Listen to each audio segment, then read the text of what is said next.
Welcome to another edition of Law Dog 910. Time for a police story. Just another boring day on the day shift. Let's do it.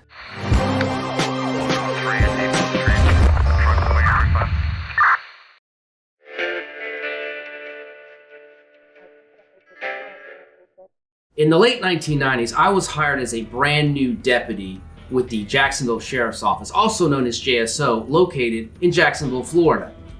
And let me tell you, JSO was an excellent agency to be hired as a brand new deputy looking for action and excitement because Jacksonville has everything. Property crime, it has violent crime, it has drugs. And JSO is one of the largest law enforcement agencies in the state of Florida. Now, my first 3 years patrolling the streets in Jacksonville as a deputy, I mostly worked nights, either on the swing shift or midnight shift. Because let's face it, after dark, that's where the action is. And Jacksonville did not disappoint because right out of the gate, I'm chasing stolen vehicles, I'm chasing carjackers, I'm responding to the hot calls like shots fired, officer needs backup now, assaults, batteries, bar fights, domestic violence, robberies. I'm chasing drug dealers on foot through the projects. Great stuff. And of course, I'm sharing these stories with my friends and my family and my girlfriend at the time, and they're just eating it up. And pretty soon, I start to realize that they're seeking me out, asking me, oh, what happened at work today? Tell us another exciting police story. And I always had a story I could just pull out of my back pocket of something that happened at work within the last couple of days. And pretty soon I learned that most people like these stories because the people demand to be entertained. Are you not entertained? Are you not entertained? For those of you that are still left watching, it's story time, chapter 1. Now, after the first 3 years of working mostly nights, JSO went through an agency shakeup and there were mandatory shift rotations imposed, and I got placed on the day shift. Now, as a deputy who works during the day, most of my calls comprise of stuff like, oh, my vehicle got broken into last night, I need a police report, or oh, the neighbor's dog got out of the yard again, or traffic crashes, or my favorite, retail theft. Oh, Home Depot caught another shoplifter and they're holding him, and now I have to respond to take him to jail, and I have to write a report. I'm not gonna lie, adjusting to the day shift for me was difficult because as a brand new deputy seeking excitement, for me, the action is the juice. Well, for me, the action is the juice. Well, all the juice dried up. In fact, the only thing that was left was sour soy milk. And now, to add insult to injury, now when my friends or my girlfriend at the time, I have permission to use her first name, Natalie. If Natalie would call me at the end of the day and say, oh, what happened at work today? Tell me an exciting police story. Now my response is usually nothing happened. It was just another boring day on the day shift. But then events got set into motion that shook things up, at least for one day. Now, after being on the day shift for a while, I developed a routine. And part of that routine was eating breakfast at a breakfast place that was right on Cassett Avenue, which is on the west side of Jacksonville. Now, a lot of cops ate there. And this restaurant was located kind of in like a mall type building with other businesses attached right next door. And I would go in there 2 or 3 times a week, and usually I would get the same waitress. So over time, we developed a friendly relationship. And one day I'm in there grabbing a quick breakfast in between calls, and her and I are engaged in our usual friendly banter back and forth when she just randomly says to me, there's this customer, he works next door, he comes in here, and he told me the other day that if the police ever try to pull him over, they better put on their seatbelts because he's gonna run. Now, I didn't respond to this comment because I've heard this tough talk before. But then the waitress follows up with, he told me he's run from the police before and he's gonna do it again. Okay. Now I'm a little bit interested, and I asked the waitress, well, what does this guy drive? And she tells me, he drives that white Mitsubishi Eclipse parked right next door in front of the building. Okay, noted. I finish breakfast, I exit the restaurant. As I exit, I look to my right, and sure enough, I see the white Mitsubishi Eclipse that she's talking about. Obviously, I want to walk over there and run the tag, but it's too obvious. It's broad daylight, I'm in full uniform, and this vehicle is parked right in front of the windows in front of the business next door. Meanwhile, my patrol car, which is a brand new Crown Victoria, is parked in the middle of the parking lot. Well, what I do is I come up with an unusual angle to approach my patrol car, and I surreptitiously get just close enough to the Eclipse where I pretend like I dropped my keys just in case they're watching me, which gave me the excuse to turn around, pick up the keys, and I then glanced at the tag on the Eclipse and made it back to my patrol car. I then left the parking lot. Now, even back in the 1990s, the deputies had laptops in their patrol cars that were directly connected with the Florida DMV and the NCIC databases. So I ran that vehicle tag first chance I got. And from there, I got the owner information and his driver's license number, and then I ran that driver's license number through the Florida DMV. Well, let me tell you, if I had been in Las Vegas playing the slot machines, all kinds of bells and whistles would have gone off because I hit the jackpot.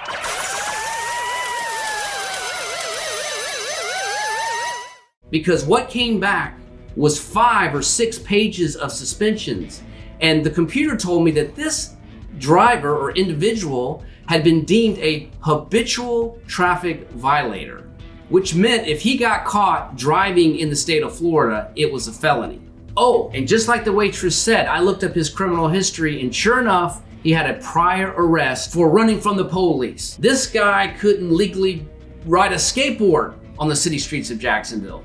And I'm like, this guy should not be driving. So I came up with a plan. Now, when I come to work, if I got a call anywhere near the breakfast place where I didn't have to make an arrest, but I had to write a report, I would then park across the street at a different business across from the breakfast place. And I'm not gonna name the name of that business. I don't think it's there anymore. And I would tuck in between the vehicles where I could then watch the Eclipse as I worked on my report. Because if I could catch this guy coming out of the business, and I knew what he looked like because I had his Florida driver's license photo on my laptop. If I saw him get behind the wheel of that Eclipse, that would give me the probable cause to come out of the parking lot, cross Cassett Avenue, and block him in and go 10-15 with the felony arrest. Let me tell you, I couldn't catch this guy at all. I mean, that vehicle never moved. And then one time I'm across the street set up and I'm working on my report. And when I look up, the vehicle is gone.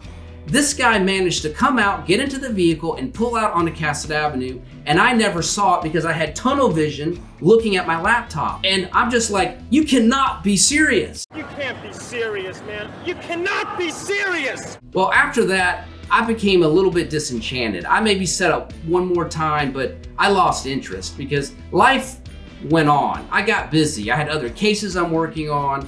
It just wasn't that important. I would still go eat breakfast at the breakfast place twice a week, and I would see the Eclipse parked there every time, but I could never catch this guy coming out of the business and getting behind the wheel of that vehicle. Fast forward a couple of months. Put on your seatbelts, Chapter 2. A couple of months later, I'm still on the day shift, and I'm responding to one of these mundane calls I really don't want to go to.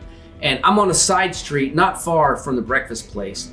And there's another side street ahead of me that intersects with the road that I'm on. And I'm just driving along and I notice this vehicle coming at a pretty good clip. And I watch as this vehicle completely blows the stop sign. I mean, classic California roll through. He turns right and now I'm behind him. Now, ask any cop who's worked the streets driving a marked police car. He'll tell you, people do stupid things in front of police cars all the time. In fact, I could do a separate video on that alone, but I digress. Back to this story. Now I'm behind this guy and he's extremely nervous because he did see me at the last second, but it was too late. He was already committed to running the stop sign. And now he's driving slow and his vehicle is drifting side to side because he's watching me through the rearview mirror, trying to figure out what I'm gonna do. I'm a deputy with the sheriff's office, and even though we wrote tickets and I wrote my fair share, We didn't have a quota, and I just remember not being that keen on stopping this guy. But as I'm looking at the vehicle, my subconscious mind, like a little voice in my ear, is like, take a close look at that vehicle, take a closer look. And then I realize it's a white Mitsubishi Eclipse. Then I look at the tag, and it's the tag. That's the guy. I got him. Gotcha, bitch. Now I decide to do a 1050 traffic stop. I grab the police vehicle microphone, I contact the Zone 4 dispatcher, and Zone 4 is all of the west side of Jacksonville, and I tell the dispatcher I'm doing a traffic stop. I then fire up the roof, I turn on the lights, I then bump the siren. I watch as the suspect slows down even more and slowly pulls over to the right. I'm like, this is great. This is gonna be a quick felony arrest. I'll take him downtown, book him, and then I'll go have lunch. But what happened was, just about the time both vehicles were about to stop, this guy floors the gas, takes off, and takes the very first right into a neighborhood. I turn on my siren and I go after him in hot pursuit. I grab the police microphone, I ask the dispatcher for 1033 emergency traffic because I'm in a vehicle pursuit. And I follow the pursuit policy to the letter. I give out my direction of travel, my speeds, road conditions, and I'm updating the dispatcher on my location every 10 or 15 seconds. And I proceed to chase this guy through the neighborhoods, doing figure eights, running stop signs, squealing around corners, sirens blaring. I've got stray dogs in the road diving out of the way to avoid being hit. And as I'm calling out this pursuit, all of Zone 4 is listening to this, including the supervisors. Now, I know from experience that most of these supervisors that listen to these chases, they tend to get a little bit nervous because, they're worried about liability. They don't want to see innocent people get hurt, and, neither do I. And I fully anticipated that a sergeant was going to come up over the radio at any moment and tell me to code November, which means knock it off, stop chasing him, let him go. It's not worth it. But that's not what happened. Instead, one of my favorite lieutenants, and I'm not going to say his name because he probably retired 30 years ago, but his call sign at the time was 810. 810 was one of my favorite lieutenants because he was old school. He still liked to drive around in his own police car and get into things. And he was a block away listening to this pursuit. And he came up over the radio and contacted the Zone 4 dispatcher and said, HQ 810, I'm just a block away. Show me en route to that pursuit. I'm like, all right, Lieutenant's on the way. We're gonna run this guy. And I continued to chase him. At some point, the suspect did make a tactical error because he turned into like an industrial complex with one way in and one way out. And it had a huge fence all the way around the property. So I blocked the exit with my patrol car. Oh, did I mention it was a brand new Crown Victoria? And I thought to myself, okay, this guy's gonna figure out he's trapped and perhaps he'll give up. No, that's not what happened. When the suspect realized he was trapped, he turned the vehicle around, floored the gas, and came straight at me. I remember just flooring the gas and yanking my patrol car to the right as the suspect whizzed by me, missing me within inches. Now that is aggravated assault on a law enforcement officer. And let me tell you, when I put that out over Zone 4 frequency, every cop on the west side of Jacksonville stopped what they were doing and were on their way to get in on this chase.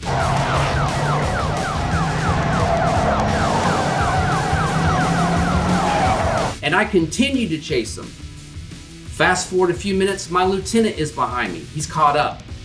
A few minutes after that, I've got 4 or 5 additional police cruisers behind me, with more coming. A few minutes after that, I have the police helicopter above. This has become quite the production. And ironically, at one point, the pursuit spills out onto Cassett Avenue and we zoom by the restaurant where the waitress is working. Now, keep in mind, this is a major road in the middle of the day, so there's a lot of traffic, and we are terrorizing the community. I mean, we're running innocent drivers off the roadway, we're running red lights, all in an effort to get this guy. And at one point, even the suspect had had enough of Cassett Avenue, and he took a wild left-hand turn onto another side street where all of us pursued him in hot pursuit.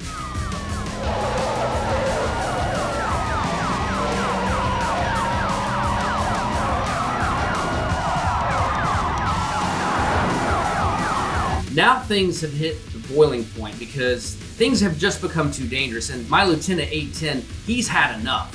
And he gets on the radio and he tells me to yield so he can pass me, so he can end the pursuit by using what we know in law enforcement circles as the pit maneuver or the pursuit intervention technique. Now, I'm sure you've seen this on television. It's when the police take their vehicle and they tap the suspect vehicle from behind, spinning him out and hopefully ending the pursuit. Things went less than textbook because as my lieutenant tried to use the pit maneuver on the suspect, he took like countermeasures and slammed on brakes. And what resulted was more of a Dukes of Hazzard side-by-side ramming where both vehicles left the roadway and went up on the sidewalk. Now, the good news is it did slow the suspect vehicle down because now he had 2 flat tires and it caved in the side of his vehicle. The bad news is it did not end the pursuit because I watched as the suspect continued to stand on the throttle and slowly come back onto the roadway and continue to run.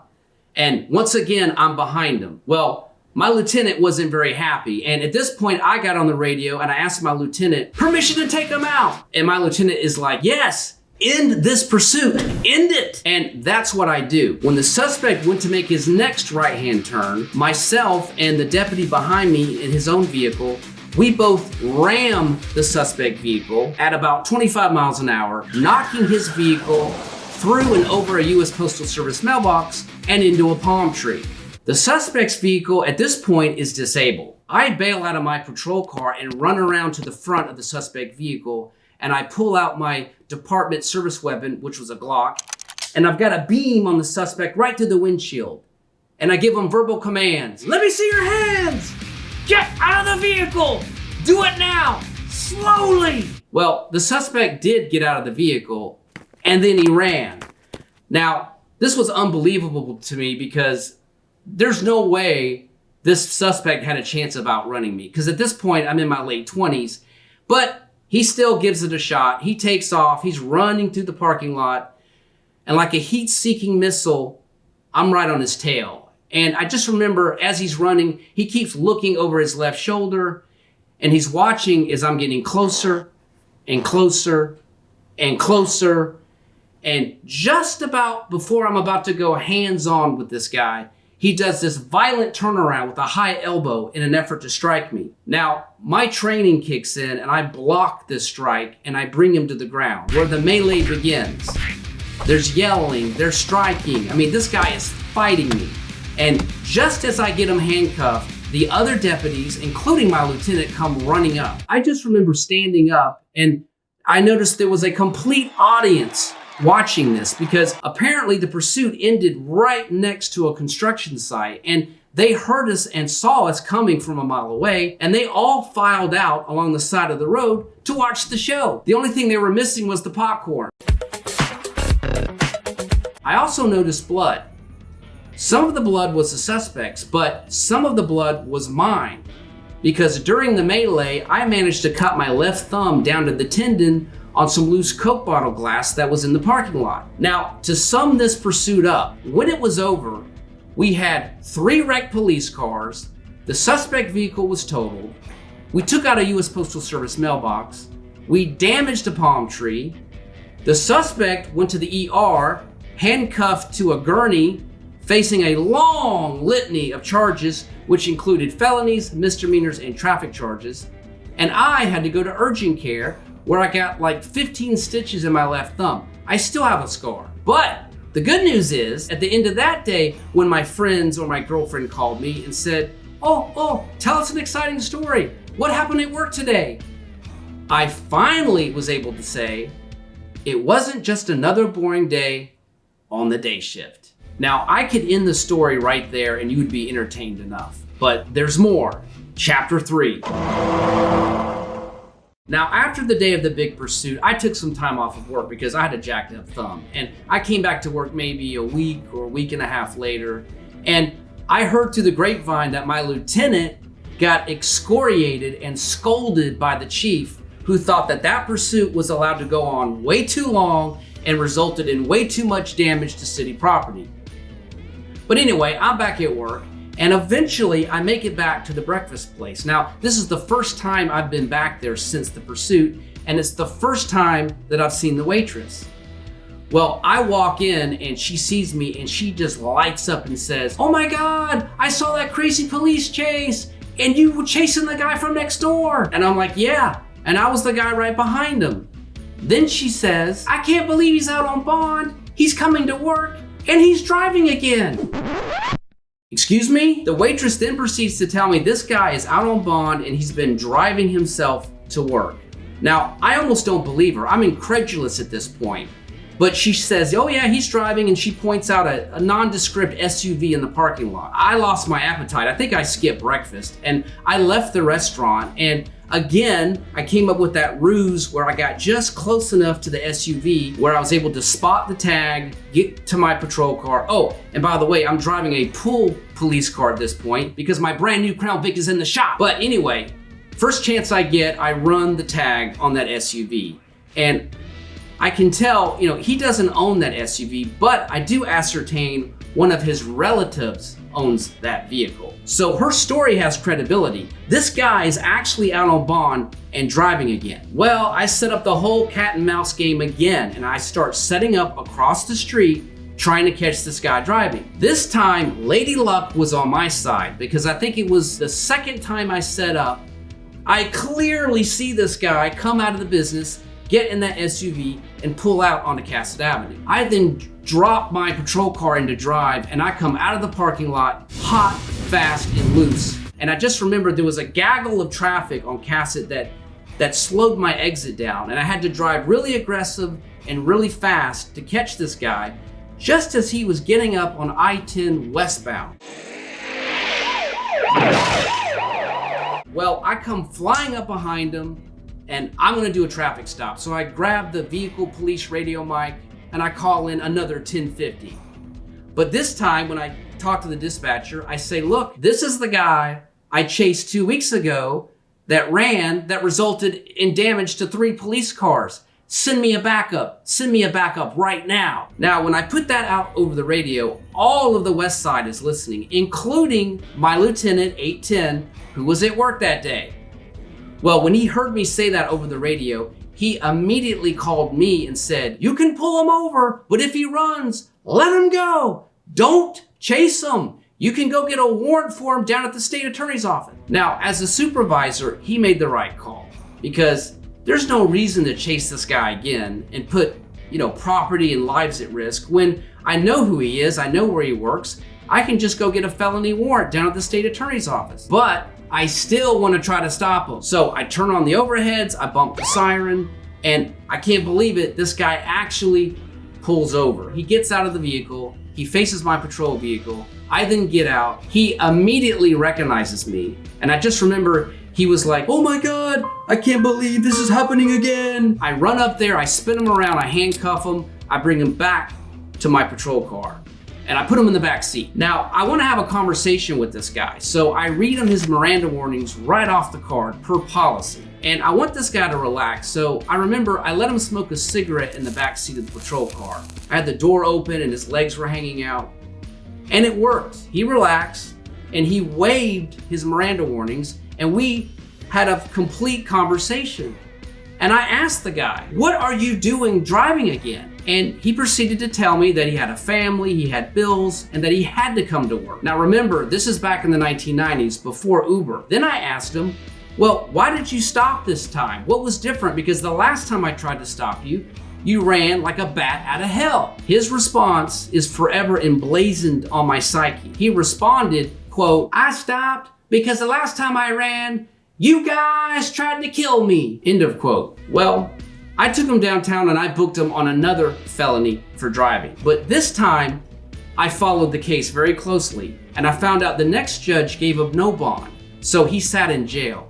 And he later worked out a sweetheart deal where he pled guilty to all the charges and got a 2-year sentence, credit for time served.